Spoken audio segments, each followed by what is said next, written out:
पहली बार रोचक कथा रूप में पुराणों की कथा। हरिवंश पुराण विष्णु पर्व पूतना वध एपिसोड 30। ब्रज में रहते हुए नंद को बहुत दिन बीत गए। वहाँ उन दोनों बालकों का उन्होंने नामकरण संस्कार कर दिया। तदंतर वह दोनों भाई वहाँ बड़े सुख से रहने लगे और दिनों दिन बढ़ने लगे। उनमें बड़े का नाम संकर्षण था और छोटे का नाम कृष्ण। एक दिन की बात है, कन्हैया छकड़े के नीचे सोया था। उसे सोता छोड़ मैया यशोदा जमुना में नहाने चली गई।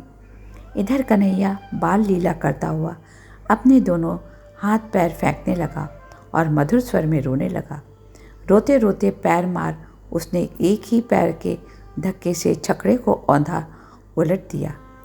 यह सब लीला कर वह रोने लगा। इस बीच भय से व्याकुल माँ नहा कर लौटी तो देखा छकड़ा उल्टा पड़ा हुआ है। यह देख उन्होंने जल्दी से कृष्ण को गोदी में उठाकर लिया और उन्हें प्यार से पुचकारने लगी। वे कान्हा से वात्सल्य प्रेम जता रही थी कि इतने में ही नंद जी भी गौओं सहित वन से वापस आ गए।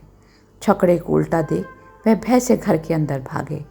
घर पहुंचकर वह यशोदा माँ को बार बार आवाज़ देकर बोले, मुन्ना कहाँ है, मुन्ना कहाँ है।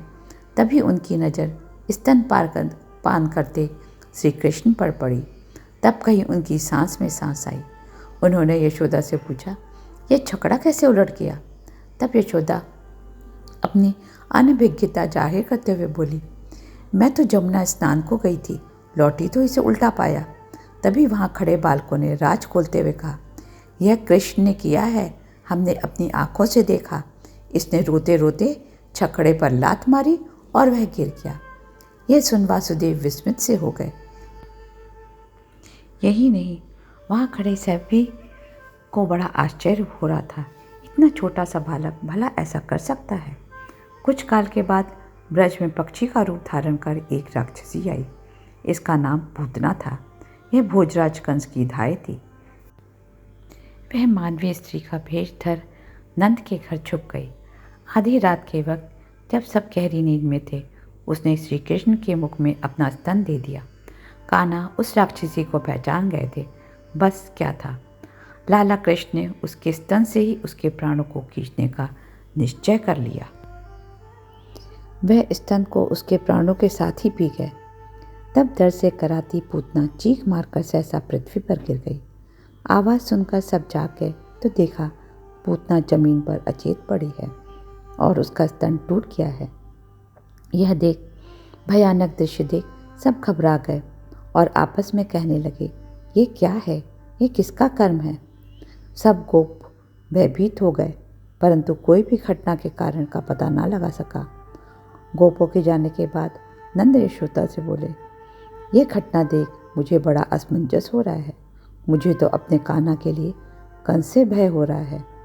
यशोदा भी बड़ी हैरान थी। मैं बोली, ये कैसे हुआ, समझ नहीं आता। मैं तो कान्हा के साथ सो रही थी कि अचानक चोर की चीख की आवाज़ से मेरी निद्रा खुली तो इसे यहाँ मरा पाया। इधर कान्हा सब कर्म कर मंद मंद मुस्कुराते हुए गहरी नींद ले रहे थे। जय श्री कृष्ण। अगले एपिसोड में सुनेंगे कृष्ण की दूसरी लीला, श्री कृष्ण द्वारा अर्जुन वृक्षों का उद्धार। Please don't forget to like, share and subscribe.